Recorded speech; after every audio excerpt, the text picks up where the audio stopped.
देख रहे हैं मी6 न्यूज। వెల్కమ్ టు మీ6 న్యూస్। ముందుగా హెడ్లైన్స్।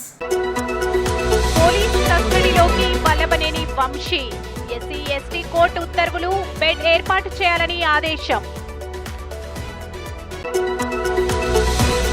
అవన్నీ నిజమైతేనే కాంగ్రెస్ కు ఓటేయండి, సీఎం రేవంత్ రెడ్డి। తెలంగాణలో మోగిన ఎన్నికల నగారా, మార్చి 3న నోటిఫికేషన్, 20న పోలింగ్। ఖమ్మం జిల్లా సింగరేణి మండలంలో మహాశివరాత్రి సందర్భంగా గేట్ కారేపల్లిలోని ఉమా సమేత రామలింగేశ్వర స్వామి దేవాలయం, పోలంపల్లి గ్రామ పరిధిలోని కోటి లింగాల జాతరకు ముస్తాబు అవుతున్న శివక్షేత్రాలు। ఈ సందర్భంగా జాతరకు వస్తున్నటువంటి భక్తులకు ఎటువంటి ఇబ్బందులు కలగకుండా కారేపల్లి ఎస్ఐ రాజారాం మాట్లాడుతూ, కోటి లింగాల జాతరకు వస్తున్న భక్తులకు ఎటువంటి ఇబ్బందులు కలగకుండా పోలీసుల ఆధ్వర్యంలో పూర్తి బందోబస్తు ఏర్పాటు చేసి ఎలాంటి అవాంఛనీయ సంఘటనలు జరగకుండా ముందస్తుగా ఏర్పాట్లు చేసినట్లు ఆయన తెలిపారు।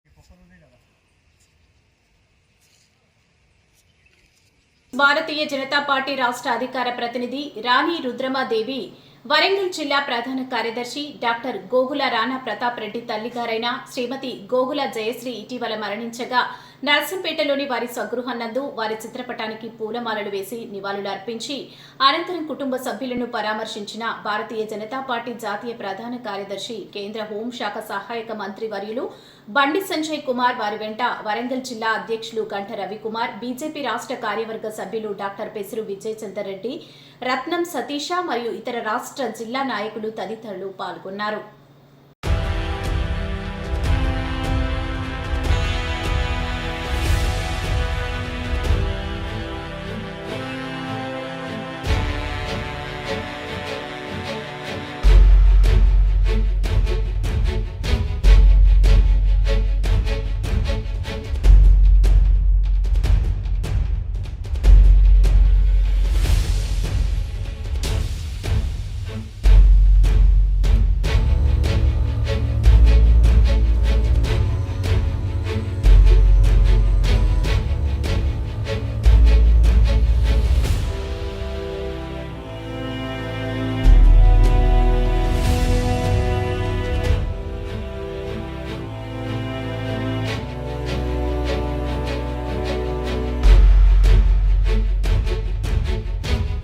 విజయవాడ గ్రూప్ 2 పరీక్షల విషయంలో లక్షలాది మంది నిరుద్యోగులను గందరగోళపరిచారు జూపూడి। పరీక్ష ఉందని లేదని కన్ఫ్యూజ్ చేస్తూ నిరుద్యోగులు, ఉద్యోగులు, ప్రజలు, మహిళలు ఇలా అందరితో ఆటాడుకుంది ఈ ప్రభుత్వం। చంద్రబాబు ముఖ్యమంత్రిగా వైఫల్యం చెందారు। ఏపీపీఎస్సీ గురించి విద్యాశాఖ మంత్రి ఎందుకు ట్వీట్ చేశాడు? అది విద్యాశాఖ పరిధిలోది కాదు కదా అని జూపూడి ప్రభాకర్, వైఎస్ఆర్సీపీ అధికార ప్రతినిధి అన్నారు। At least there is a deputy chief minister, I think ఆయన ఎక్కడ ఉన్నాడో మనకు తెలియదు। ఆయన ఆ ప్రయాగరాజులోనో లేకపోతే ఎక్కడో గోదావరిలో గంగలో మునిగిన తర్వాత వైరల్ ఫీవర్ వచ్చిందట। ఎందుకు వచ్చింది బాబా? ఆ మునిగి నీళ్ళు ఏమైనా మునిగాడో లేకపోతే ఆ నీళ్ళు ఏమైనా తాగాడో ఏదో తెలియట్లేదు, లేకపోతే మంచి నీళ్ళు అనుకొని ఏమైనా తిన్నాడు, మనకు దాని మీద నేను కామెంట్ చేయదలుచుకోలేదు। ఎక్కడికి వెళ్ళి డిప్యూటీ సీఎం కనపట్లేదు, then who has to talk? Students ఎంతమందిని అప్రోచ్ కావాలి? అంటే మీరు మోసం చేస్తూ పోతే ఈ రాష్ట్రాన్ని మొత్తాన్ని మోసం చేసే శక్తి సామర్థ్యాలు కూటమి కలిగి ఉన్నది। మీరు ఈఎంలు వాడారా? కాదు, అవునో కాదో తెలియదు, కానీ ఏపీపీఎస్సీలో నిరుద్యోగుల మొత్తాన్ని మోసం చేశారా లేదా? ఒక్కరోజులున్న డ్రామా। ఎడ్యుకేషన్ మినిస్టర్ లోకేష్ గారు exam most probably post phone అయిపోతా ఉంది అని ఒక ట్వీట్ లోకేష్ గారు చెప్పారంటే ఆయనే కదా పాదయాత్ర చేసింది, ఆయన వల్లే కదా ప్రభుత్వం వచ్చింది, చంద్రబాబు నాయుడు జైలుకి పోతే కాదు కదా, ఆయనే చెప్పుకున్నాడు నా పాదయాత్ర, దాన్ని ఏమంటాం? ఆయన పాదయాత్ర ఏ పేరు? యోగాళం ద్వారా కదా వచ్చింది, ప్రభుత్వం వచ్చింది కాబట్టి అంతలోనే పెడితే ప్రభుత్వం ఎగ్జామినేషన్ పోస్ట్ పోన్ కాదా అన్న ఒక అప్పీల్ ప్రజలకు వెళ్ళిపోయింది. నో దాని తర్వాత ముఖ్యమంత్రి గారు మళ్ళా ఎవరికో ఫోన్లో మాట్లాడుతాం, ఆ ఫోన్ లీక్ అయిపోయింది, ఆవిడ నా మాట వినట్లేదు. ఎన్టీఆర్ జిల్లా నందిగామ సిపిఆర్ ద్వారా డ్రైవర్ ను కాపాడిన కానిస్టేబుల్ సంతోష్.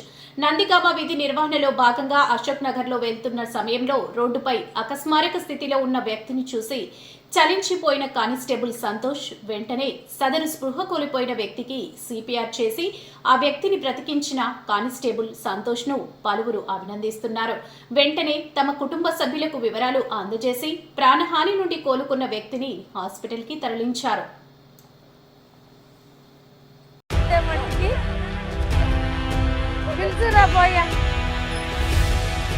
మంచి డ్యూటీ పోతున్నట్టుగా నొక్కయ్య నొక్కయ్య అన్న నొక్కయ్య నొక్కయ్య నొక్కయ్య చెయ్యి చెయ్యి మంచినీళ్ళు అంటుండే చూడమ్మా అందులో కొంచెం చూడయ్య వాము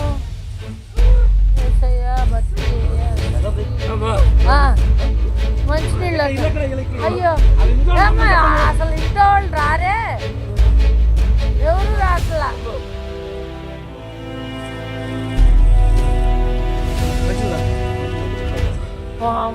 నొక్కు నొక్కయ్య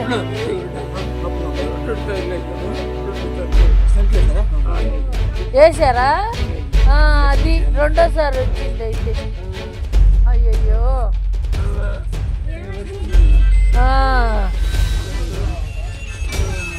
అసలు లేరా వాళ్ళు?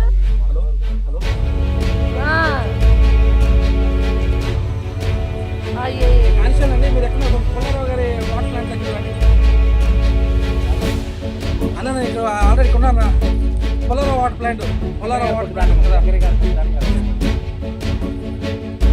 కొంచెం ముందుకు కంకిపాడు కృష్ణా జిల్లా Gannavaram sub division Kankipadu circle Kankipadu police station హైవేపై వెళ్లే వారిని బెదిరించి డబ్బులు దొంగిలించే నేరస్తులను పట్టుకున్న కృష్ణా జిల్లా కంకిపాడు పోలీసులు నిందితుల వద్ద నుంచి 10,000 రూపాయల నగదు మరియు సుమారు 6,50,000 విలువైన 5 మోటార్ సైకిళ్లను స్వాధీనం చేసుకున్నారు. ఇక వివరాల్లోకి వెళ్తే ఈ నెల 18వ తారీఖున పొద్దుటూరు గ్రామానికి చెందిన వ్యక్తి కంకిపాడు నుండి పొద్దుటూరు తెల్లవారుజామున 3 గంటల ప్రాంతంలో బండిపై వెళ్తుండగా శరత్ చంద్ర ఐఏఎస్ అకాడమీ వద్దకు వచ్చేసరికి వెనుక నుంచి 5 వ్యక్తులు 2 బైక్లపై వచ్చి ఇతన్ని ఆపి బెదిరించి ఇతని వద్ద ఉన్నటువంటి 10,000 రూపాయల నగదును దొంగిలించారని ఫిర్యాదు ఇచ్చారు. ఈ ఫిర్యాదుపై కంకిపాడు పోలీస్ స్టేషన్లో కేసు నమోదు చేయడమైంది. ఇటువంటి కేసు మళ్లీ జరగకుండా ఉండటానికి Kankipadu SI Sandeep police station సిబ్బందితో కలిసి ఒక టీమ్గా ఏర్పడి టెక్నికల్ అండ్ నాన్ టెక్నికల్ అంశాలను ఆధారంగా చేసుకోవడం జరిగింది. మన విజయవాడకు చెందిన కృష్ణలంక అతను, లబ్బిపేట అతను, తర్వాత చిట్నగర్ అతను, మొత్తం ఇంకొక మైనర్ బాలుడు, మొత్తం 4 ఈ బళ్ళ మీద వచ్చారు. 2 బైకుల మీద వచ్చి ఆ 2 బైకుల మీద ఆయన వెంబడించి ఆపారు. ఆపిన తర్వాత ఆయన దగ్గర ఏమైనా డబ్బులు ఉన్నాయని చెప్పి అడిగి బలవంతంగా ఆయన దగ్గర ఉన్న ఒక 10,000 రూపాయలు క్యాష్ లాక్కున్నారు. అంటే వీళ్ళు ఎందుకు వచ్చారంటే వీళ్ళు ఈ చిన్న జలసాలకు అలవాటు పడి ఏదన్నా హైవే మీద అయితే ఎక్కువ డబ్బులు దొరుకుద్దని ఒక ఆశ వీళ్ళకి. ఆ విధంగా ఆ క్రమంలో వాళ్ళు హైవే మీద వస్తూ ఉంటే ఈ బండి వెళ్తాం, ఈయన దగ్గర డబ్బులు దొరకటం, ఆ 10,000 లాక్కున్నారు. ఆ లాక్కున్న తర్వాత మళ్ళీ వాళ్ళు వాడే బైకులు కూడా చాలా స్పీడ్గా వెళ్ళే బైకులు అయ్యి, కేటీఎం బైక్ అని, ఆ పల్సర్లో కూడా